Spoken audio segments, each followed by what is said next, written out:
Salut à tous et bienvenue dans ce nouvel épisode de Tech Antique où l'on parle de technologie antique et atypique. Et cette fois-ci, je reviens encore une fois sur la réponse d'un commentaire de quelqu'un qui me parlait quand j'ai montré ma AT Technica, donc AT120, qu'il avait trouvé une super cellule pas chère, une dizaine d'euros, sur AliExpress. Et ça me semblait vraiment pas cher pour être une bonne cellule, en sachant que je vous ai testé l'année dernière une cellule d'entrée de gamme, je sais plus trop son nom, la M1 quelque chose. C'était une catastrophe, inutilisable, donc le porte-cellule a libéré la place pour une autre cellule beaucoup plus intéressante, que je vais vous parler très rapidement aussi ici.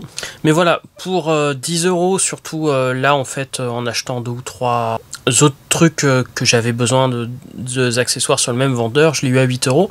Donc pour 8 euros pour une cellule de platine vinyle, en sachant que logiquement la moins chère, c'est plutôt dans les 25-30 euros pour la AT3600L. Et là, je craque, je fais le test pour 8 euros. Et donc voilà, je l'ai installé hier soir. Alors, je me suis pas filmé en train de l'installer. Sur la photo, elle ressemblait presque à on va dire, une AT95, mais en rouge. Par contre, en vrai, elle ressemble étrangement aux cellules très très bas de gamme à 1 ou 2 euros que l'on trouve sur les Crosley Cruiser et autres cochonneries qui vont exploser un peu au vinyle.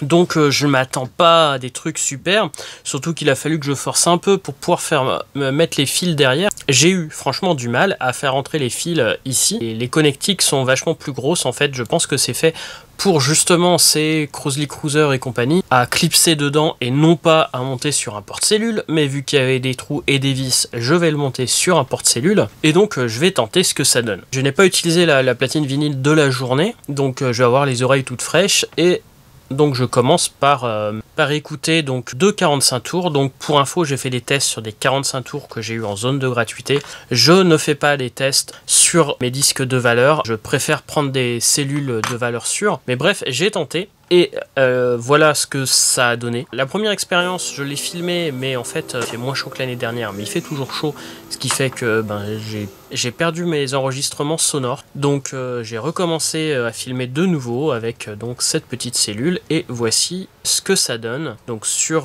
un 45 tours, donc je sais pas trop ce que c'est, Hit Non-Stop, la Hit 33 de 1981.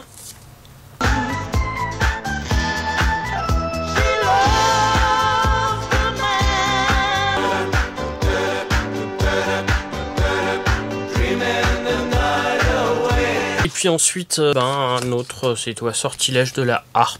Donc je suis obligé de vous passer que des extraits très courts. J'espère pas me prendre un strike.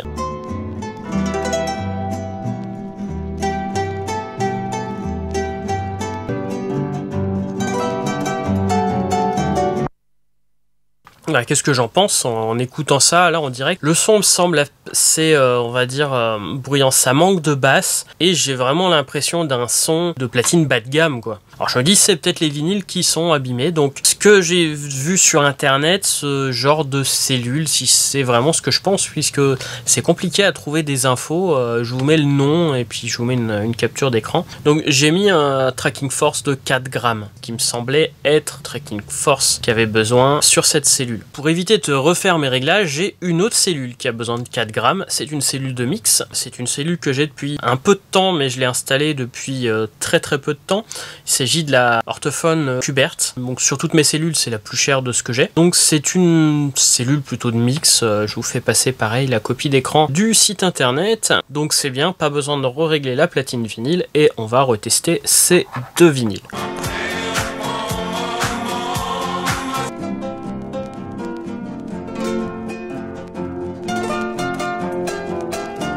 Et là, comme vous pouvez l'entendre, je sais pas si j'ai mis exactement la même partie du vinyle, mais bon, ça change pas grand chose. Moi, j'ai écouté les deux vinyles presque en entier. Le son est beaucoup plus riche, les basses sont beaucoup plus présentes, beaucoup plus... Enfin, je sais pas comment dire exactement, puisque je sais pas s'il y a vraiment un terme scientifique, il faudrait analyser la sortie d'Audacity, mais le son me semble beaucoup plus riche, les basses beaucoup plus présentes. Voilà, le son est quand même beaucoup plus intéressant, et même sur des vinyles qui sont pas en très très bon état, On entend quelques craquements, on les entend bien d'ailleurs, et je pense que voilà, le fait que ça soit une cellule de mix n'aide pas.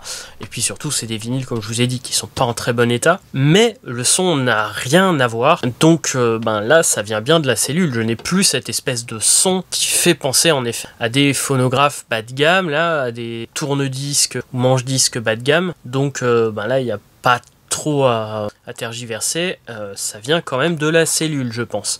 Donc je fais un dernier test pour être sûr, avec cette fois-ci la AT3600L. C'est la cellule que vous allez trouver sur une majorité des platines vinyles hi-fi d'entrée de gamme. Donc je ne dis pas des tourne-disque ou autre cochonnerie, je dis bien des platines vinyles hi-fi d'entrée de gamme. La AT3600L se trouve, je pense, une trentaine d'euros. Pareil, je vous mets la copie d'écran. Donc c'est celle que j'ai beaucoup utilisée sur ma Technics à l'époque. C'est celle que j'utilise en fait pour les vinyles dont je suis pas sûr.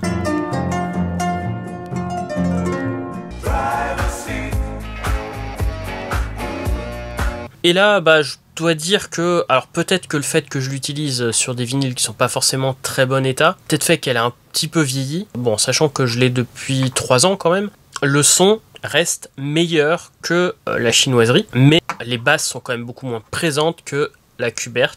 Donc, eh ben, on a notre bilan. Par rapport à la cellule que je vous ai présentée l'année dernière ou à d'autres cellules céramiques, on est un niveau du dessus, c'est utilisable, mais par rapport à une vraie cellule fabriquée en Europe ou aux USA, on a quand même un niveau bien supérieur sur n'importe quelle cellule d'entrée de gamme que sur ça. Alors, bah, finalement, est-ce que je vais la garder? Je vais la garder pour un truc, pour les tests, et 2, si je veux faire un effet spécial avec justement des mix ou des choses avec ce rendu. Alors bien sûr, je peux le faire numériquement, mais si je veux avoir de façon réelle ce rendu un peu de crépitement de vieilles platines vinyle, cette cellule est intéressante et je pense pas qu'elle abîme plus que ça les disques. Comme je vous ai dit, bon, 4 grammes, la norme des vinyles au départ c'était 5 grammes.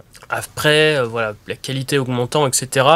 On a dit qu'il valait mieux des cellules qui avaient une force d'appui qui était beaucoup moins important. Mais voilà, en dessous de 5 grammes, il n'y a pas trop de risque logiquement pour le vinyle. Donc ici, voilà, monter à 4 grammes, ça passe. Mais je vais pas utiliser mes vinyles les plus précieux avec ça, mais plutôt oui pour faire des rendus un peu d'effets spéciaux et ce genre de trucs. Bah finalement elle est intéressante, je l'ai pas acheté pour rien comme la merde que je vous ai présentée l'année dernière. C'est une cellule, on va dire, utilisable, mais franchement si vous avez le budget, pour 20 € plus cher, vous avez une AT3600L qui est un niveau bien au-dessus. Allez, 20 € encore de plus, vous avez une AT95 ou une OM, je crois que c'est le OM10 la moins chère d'Orthophone, où là vous profiterez déjà de vos vinyles.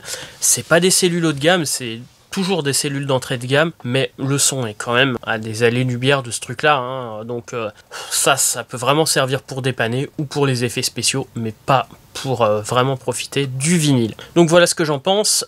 Sur ce, eh bien, je vous donne rendez-vous très biantot pour une nouvelle vidéo. Soyez antiqués, atypiques et à très bientôt pour une nouvelle vidéo.